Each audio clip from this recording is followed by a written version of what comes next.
लगाणो केम वो मन डाको झाली वो लारो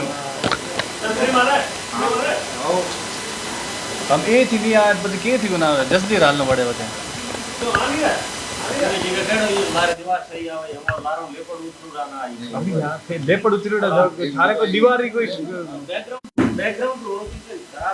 बैकग्राउंड चेहरो देखे बैकग्राउंड में की देखे चेहरा क्या देखते हो इसमें उतर के देखो हां थोड़ी देर में मरे ना ना वो आवाज ये भी सब नहीं यारो साजिश है सब मिले हुए जी सब मिले हुए दिखेगा ना देख हमें ये जी मारा हाथ का या तो मैं रोलिंग करो वो शुरू करें हाथ तो हमारी बात काटने की करें नाराज ओके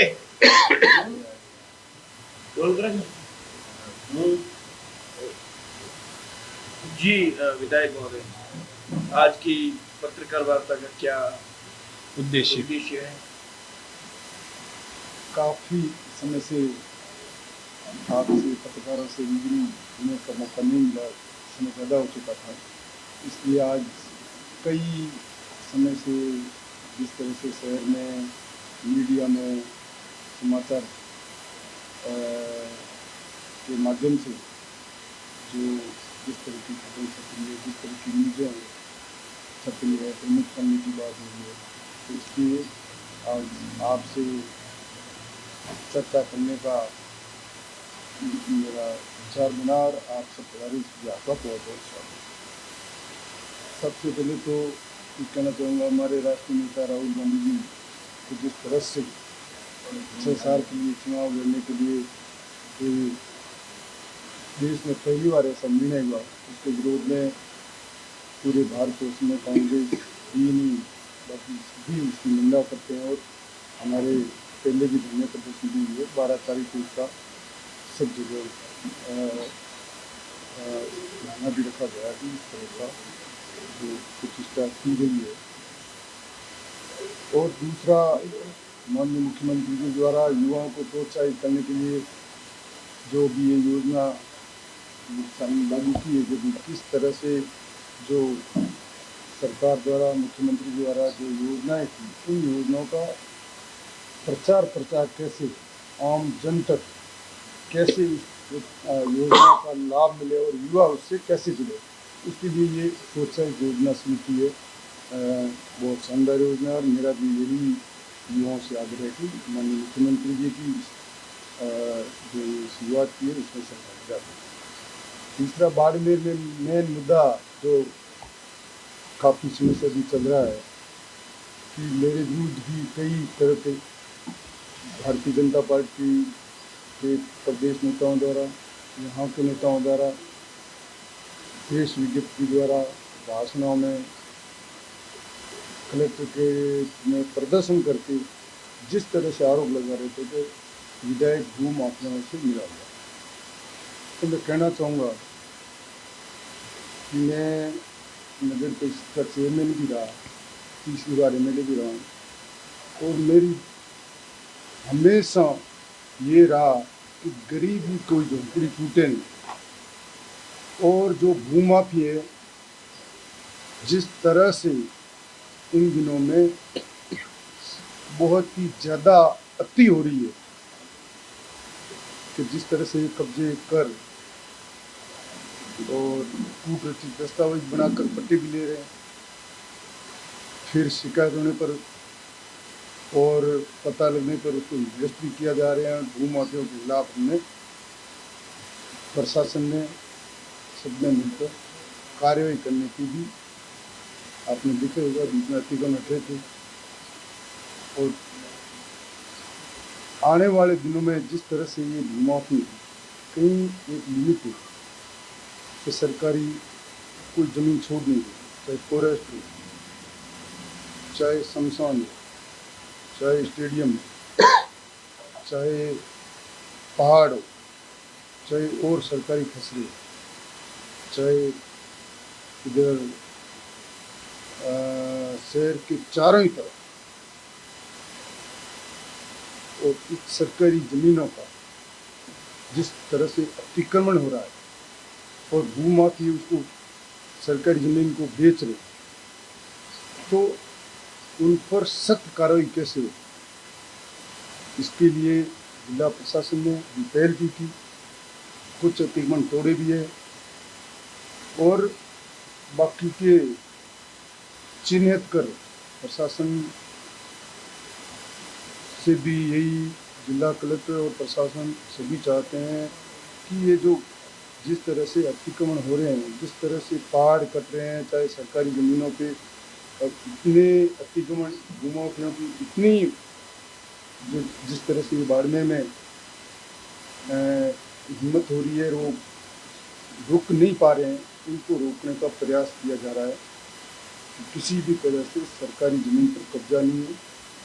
अगर किसी तरह से गलत तथ्यों पर किया है उनको निरस्त किया जाए, उनके खिलाफ कठोर से कठोर कार्रवाई की जाए, पुलिस में भी उनके खिलाफ जो कार्रवाई करनी है वो भी की जाए और भविष्य में अतिक्रमण नहीं हो उसको कैसे रोका जाए। अब मेरे पर आरोप लगा रहे हैं कि मेवाराम मुझसे मिला हुआ है। जब अतिक्रमण की कार्रवाई होती है, हटाने की बात आती है तो मेवाराम पता नहीं लोगों के मकान तोड़वा रहा है। पर मैं कहना चाहूँगा कि हमने प्रयास किया कि कोई गरीब का एक झोंपड़ी भी नहीं टूटे और भूमाफिए बचे नहीं। ये प्रयास हम सबका और माननीय मुख्यमंत्री जी का भी कि उनके निर्देशानुसार हम चाहेंगे कि भूमाफियों के खिलाफ सख्त से सख्त कार्रवाई हो, सरकारी ज़मीन बचे। और मैं बाड़मेर की जनता से भी अपील करना चाहूँगा कि आप इन भूमाफियों से ज़मीनें नहीं खरीदें और खरीदनी है नगर पालिका की कॉलोनियाँ कटे हैं, यूआईटी कॉलोनियाँ कटेगी, उनसे आप खरीदो, कन्वर्सन शुदा प्लॉट खरीदो जहाँ आपको सारी सुविधाएं, पानी, बिजली सबकी आपको सुविधाएं मिलेगी। तो आप वहाँ भूखंड लो ताकि आपको ये जिस तरह से डर रहा है कि भाई आज हम इनसे ज़मीन ले रहे हैं, आप उनको पैसे दे रहे हो और फिर कल तोड़ने का भी जो भय लगातार हो रहा है, तो आप उनसे बचें। और मैं अब कल प्रकरण था कि भाई आपके रिको के अंदर सरकारी ज़मीन थी, रिको की ज़मीन थी, उसके पट्टे दे दिए। मैंने पता लगाया और चर्चा की और मेरे पास वो पूछ गए कि उसको जिस तरह से जिन्होंने भी एक कूटनीतिक दस्तावेज बनाए उनको उन्होंने निरस्त भी कर दिए। 30 तारीख को अखबार में भी दे दिया था। और हमारा पूरा प्रयास रहेगा कि किसी भी तरह से सरकारी ज़मीन को हम इन भूमाफियों के चुंगल में फंसने नहीं देंगे और वो कठोर से कठोर कार्रवाई करेंगे। शहर में मुख्यमंत्री जी की मंशा थी पट्टे दो, हमने खूब प्रयास किया, पट्टे दिए। उसमें इन भूमाफियों ने फ़ायदा भी उठाया कि इसके साथ साथ इन कैंपों के अंदर इन्होंने गलत पट्टे भी ले लिए। तो उसमें सरकार का ये भी नियम है गलत पट्टों को किस तरह से निरस्त भी किया जाए, उनके खिलाफ कार्रवाई भी की जाए। तो इस तरह से दोनों ही तरफ से कार्रवाई हम करेंगे। जिला कलेक्टर जी के बारे उनसे भी काफ़ी चर्चा हुई। खुद जिला कलेक्टर महोदय भी चाहते हैं कि अतिक्रमण कैसे टूटे। और एक फिर विश्वास दिलाना चाहता हूँ कि जो भी जहाँ अतिक्रमण है और जिन भूमाफियों ने अतिक्रमण जहाँ भी किया है उसका तोड़ने का और उनके विरुद्ध कार्रवाई करने का सरकार पूरा मानस बना रखा है। और नगर परिषद, प्रशासन सब मिलकर और इन भूमाफियों के खिलाफ कार्रवाई और अतिक्रमण हटाएंगे। चाहे गंगा जी कुछ आरोप लगाए, अब खुद इनको पूछो कि आगे भारतीय जनता पार्टी वालों को किस तरह के लोगों को सह दे रहे हैं, किस तरह से वो कब्जा करा रहे हैं, उनके पार्षद क्या कर रहे हैं।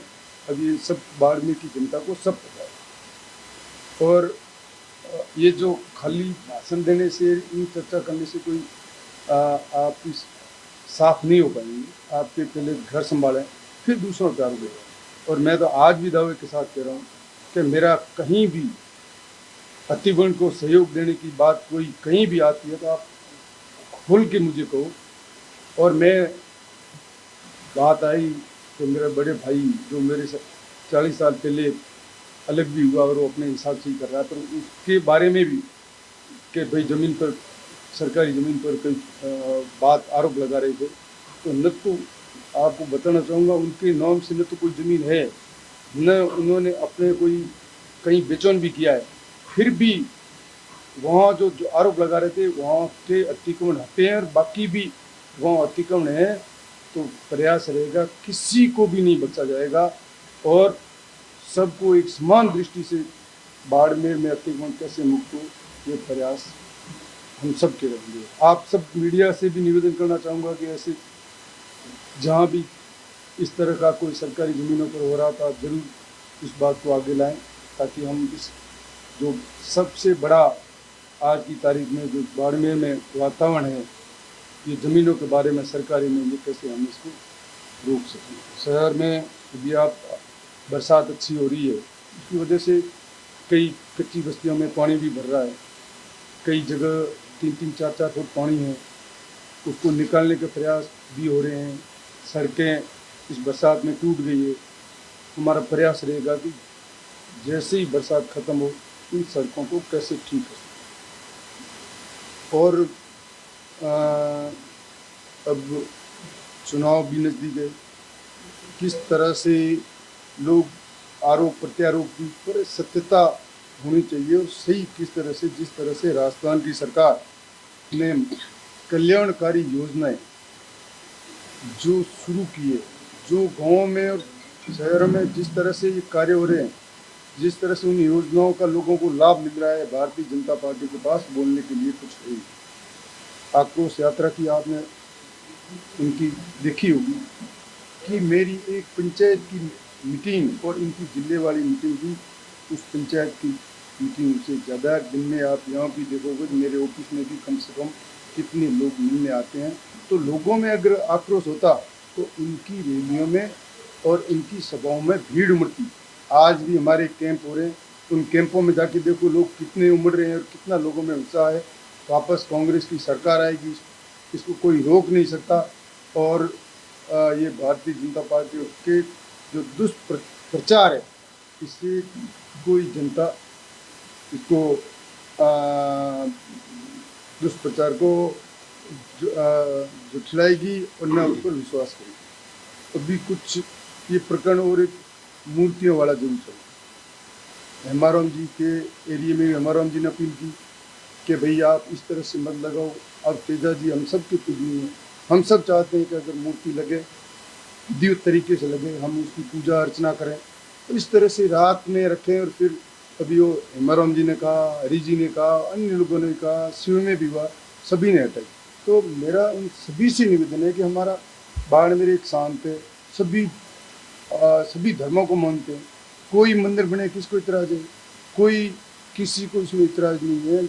विधिवत तरीके से सब गांव जिस गांव में बने सबको साथ में लेकर वो बने, सब उसमें सहयोग, सबको धर्म के प्रति आस्था है।